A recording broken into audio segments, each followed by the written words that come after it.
So, about our wealth strategy, this is important today. I mean, it's always important because we're talking about the basics, all right? And the basics is what's going to allow us to grow, to develop ourselves, all right?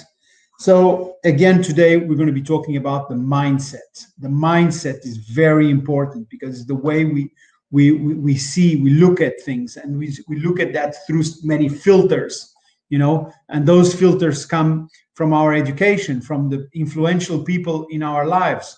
It was maybe our parents, our grandparents, an uncle, or an older brother or sister. Can be the teachers, can be the priest. It can be so many people that have influenced us when we were growing up. So so the mindset. And we look at things through those filters that we have in place.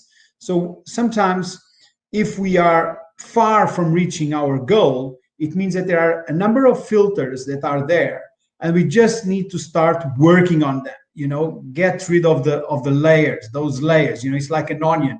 You start to peel the onion until you get to the core. Okay. And that's what we need to do with ourselves. Okay. So when we have a thought, it immediately translates into a feeling.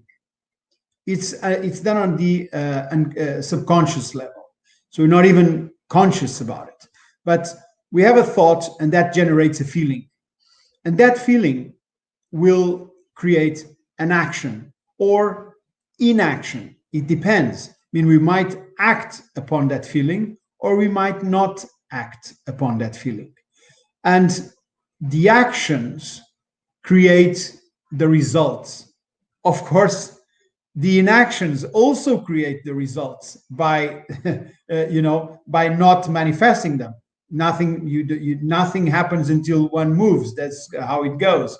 So thoughts become things. This is why, because thoughts lead to feelings lead to actions lead to results. All right.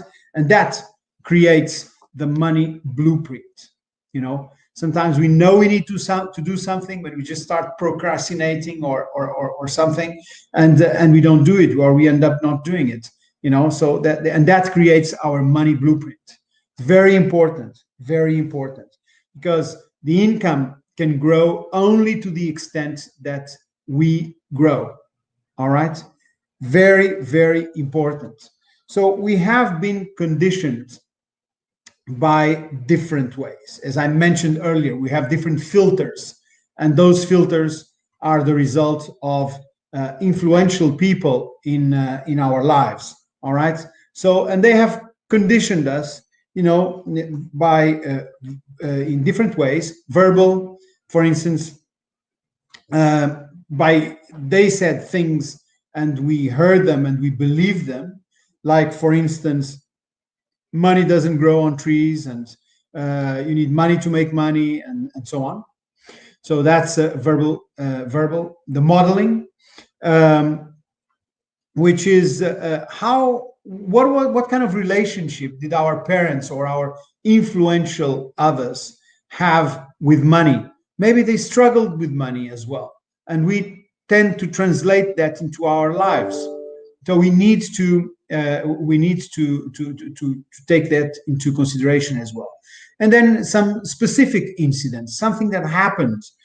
For me, in Portugal, and I believe for most people of my generation, when I was growing up, I was 9 years old. We had a revolution in Portugal, and the impact it had on my life was absolutely enormous. And of course, I grew up knowing about that revolution. We lived through it. I remember it vividly, the same as if it was today, the day it happened. And but I was not conscious of the impact it had in my life, which has been very, very significant. So there are different ways that we can be conditions, and what we need to do is to be conscious about it and just to act upon it. All right. Why? Because my inner world creates my outer world. So if my outer world, I don't have what I want, well, it means that there is something in my inner world that is not letting me get that. All right. So it's important these things. Okay. So this is what I wanted to share with you today.